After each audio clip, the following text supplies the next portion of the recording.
بسم الله والحمد لله والصلاة والسلام على رسول الله صلى الله علیه و سلم. اما بعد، السلام علیکم و رحمت الله و برکاته. شنوندگان گرامی و دوستان عزیز، برای شما پیشکش میکنیم امروز ترجمه سوره نبأ. سوره النبأ ای سوره خبر. بسم الله الرحمن الرحیم. به نام الله بی انداز مهربان و بی نهایت برحم. عما یتساءلون. این مردم درباره چی چیز از یکدیگر میپرسند. عن النبأ العظیم. از خبری بزرگ و مهم رستاخیز میپرسند. الذی هم فیه مختلفون. که همواره درباره آن با یکدیگر اختلاف دارند که رخ میدهد یا نه. کلا سیعلمون. نه چنین است که میپندارند بزودی به حتمی بودن وقوع آن آگاه خواهند شد. ثم کلا سیعلمون.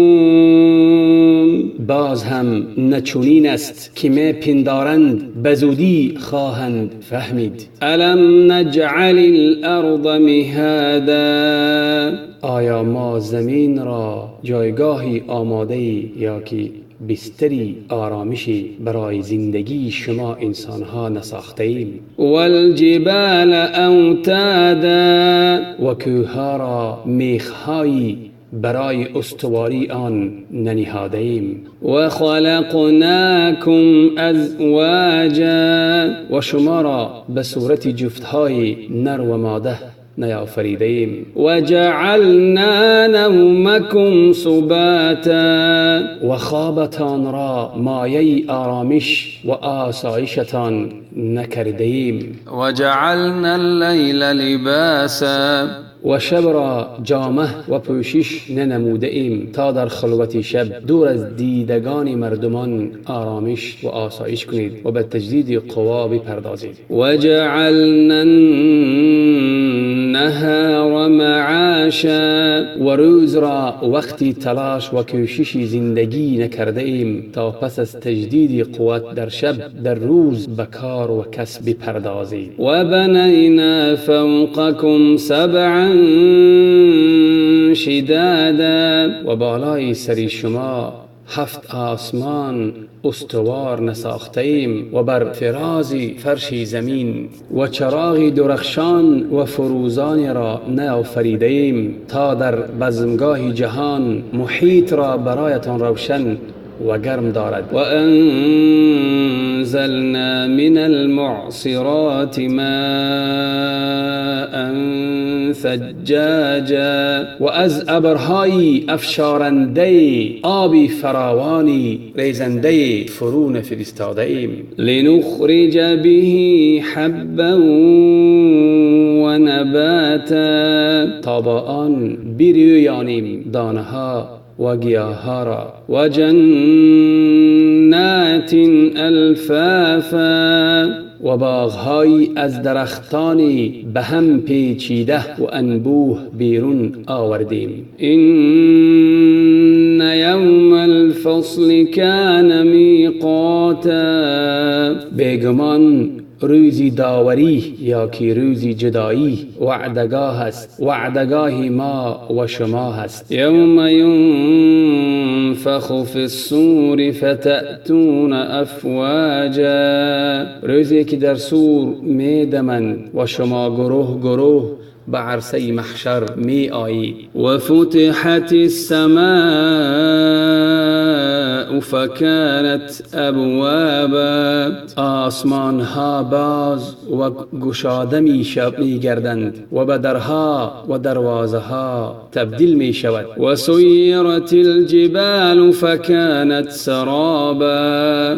و کوهها به حرکت انداخته می شوند و روان می گردند و در فضا به شکل غبار در می آیند و یک سراب بزرگ را تشکیل می دهند. این جهنم جهنم كانت مرصادا. دوزخ کمینگاهی بزرگی است و در انتظاری آنانی که از فرمان الله در گریز بودند. للطاغین مآبا، جایگاهی بازگشت برای سرکشان و سرسختان و طاغیان است. لابثین فیها احقابا، روزگاری دراز در آن بمانند. لا یذوقون فیها بردا ولا شرابا، در آنجا نه هوای خنکی می چشند و نه نوشیدنی گوارایی می نوشند. الا حمیما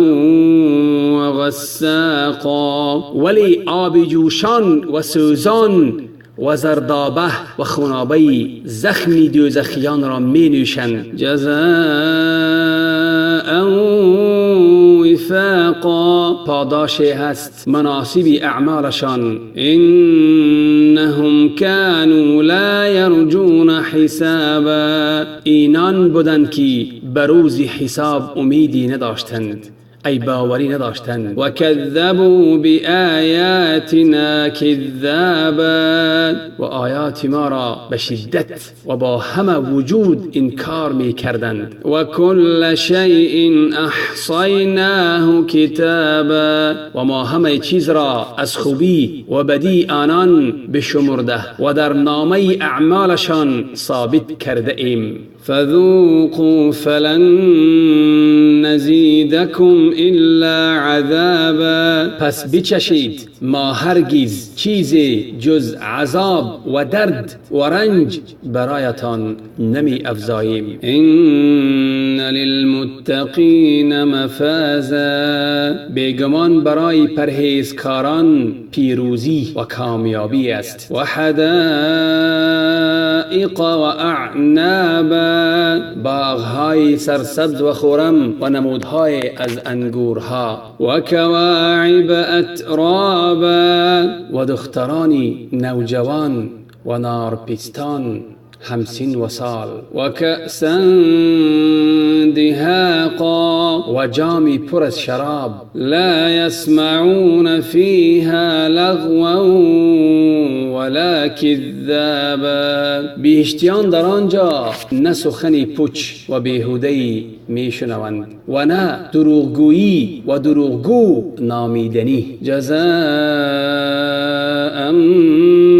من ربک عطاء حسابا، این پاداش پروردگاری تو است، عطیه بسنده برای برآوردنی خواسته ها و آرزوهای بیشتیان است. رب السماوات والارض وما بینهما الرحمن لا یملکون منه خطابا، پروردگار مهربان آسمان ها و زمین و همه چیزهایی که در میان آنها قرار دارند، هیچ کسی توانی گفتن و یا رای آغاز سخن با او را ندارد. یوم یقوم الروح والملائکة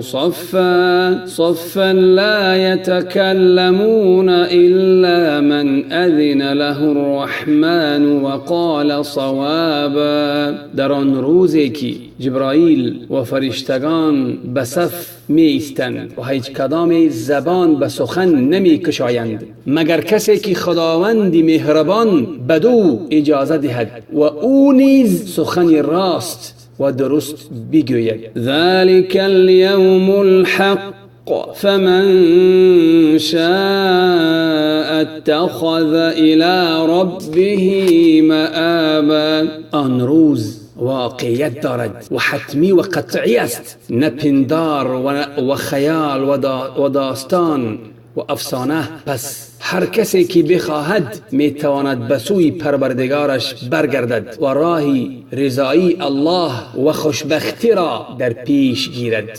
انا انذرناکم عذابا قریبا یوم ینظر المرء ما قدمت یداه و یقول الكافر یا لیتنی کنت ترابا، ما شما را از عذاب نزدیک بیم می‌دهیم که رخ می‌دهد در آن روزی که انسان همه کارهایی را که کرده است می‌بیند و انسان کافر فریاد بر می آورد کاش من خاک می بودم